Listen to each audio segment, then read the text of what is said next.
episode of Star Wars Rebels. The Ghost Crew go to the planet of My Capo so that they can help out Jun Sato's nephew, Mart Matin, and his group of rebels, the Iron Squadron. At the beginning of this week's episode of Star Wars Rebels, I got incredibly excited because I thought that we were actually going to see Dash Rendar in the Star Wars Rebels series. You guys remember Dash Rendar, right? He was one of the big characters from Shadows of the Empire. You could even play as him in the Shadows of the Empire video game on N64. And the only reason I thought that he was going to appear in this episode is that we get to see his signature ship, the Outrider. Well, it's not exactly the Outrider, but it's a ship that's based on the same exact design. And that just happens to be the home of the Iron Squadron crew, who in this week's episode really need some help. They're fighting against the Empire in a busted-ass ship.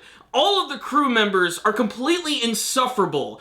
As Zeb puts it, it's essentially a crew of Ezras. One Ezra is enough. 3 Ezras just infuriates me. That being said, I thought this was a pretty solid episode of Rebels, not to mention we finally got to see the return of Grand Admiral Thrawn doing what he does best, which is basically just chewing the scenery every single time that he appears. I will say that I'm really starting to grow attached to Grand Admiral Thrawn's voice actor. He brings this really calm and disturbing demeanor to the character. On the surface, he seems like he's completely under control, but underneath that veil is just a disturbing, monstrous officer of the Empire. And I really can't wait to see what this is all ultimately going to lead to, as this week's episode predictably ended with the Iron Squadron being saved by Ezra and their crew. But I will say, I like how it all went down, because really the stars of this episode right here are Chopper and R3, another astromech droid that belongs to the Iron Squadron crew. They go through this elaborate plan where the 2 droids actually take this mine that the Empire planted on the Iron Squadron ship,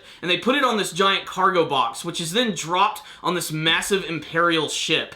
That's kind of what the Iron Squadron does, is they weaponize their cargo, which honestly I think is pretty cool. It actually allows them to basically do this shotgun approach when it comes to attacking the Empire. They throw so much crap at them that even when they take out a lot of them, they're still going to end up sustaining a lot of damage. The Iron Squadron themselves are very upbeat and super plucky, but like I said, they can get kind of annoying at times for how brash they are, especially because even in the face of pure death, they're still going to just stupidly run into a Star Destroyer, especially their leader, Mart Matin, the nephew of Jun Sato. Mart is not really that interesting of a character, to be perfectly honest. He's basically just a rebellious rebel, which I guess is good qualifications if you want to join the rebellion, but he just comes across as just being a little too hard-headed, especially when it comes to his battle tactics. But he does have a very loyal crew in the forms of Johnner, who I don't think ever stopped smiling the entire episode, and of course Goody, who not only has a hilarious name, but a pretty awesome design. I believe her alien species is known as the Thelan. I believe they first appeared in Star Wars Return of the Jedi in Jabba's palace, and have since then appeared multiple times in the Star Wars universe. She has a pretty cool kick-ass design with a mohawk. I wish we could have seen her more in action, but for the most part, the 2 characters don't really do that much. They're basically there just for moral support for Mart Matin, their fearless leader. So what's the rundown on this week's episode of Star Wars Rebels? Honestly, even with the story of Iron Squadron, the fact that they have a ship which looks like Dash Rendar's Outrider, my favorite thing about this episode was just seeing the Empire in action. They're so menacing and almost robot-like in the way that they decide to take out their enemies. Grand Admiral Thrawn was also fantastic in this episode, how he's sort of messing with the heads of all of his Imperial officers and forcing this one guy by the name of Commander Constantine to go into battle by himself with a very small ship, basically ensuring that this guy is going to be defeated, although I have a feeling this was all a part of Grand Admiral Thrawn's plan from the beginning, as he appeared at the very end, at the very last second, with his massive Star Destroyer and tons of TIE fighters in tow. Watching Grand Admiral Thrawn's plans come to fruition is honestly pretty chilling. I especially loved all the massive grandiose shots of the Empire in this episode. My favorite screen grab from this episode has to be that shot of the big 3 Star Destroyers coming towards the screen with the moon behind them. I just thought that was a really great visual and totally felt like a classic Star Wars image to me. That and when they finally appeared at the very end of the episode.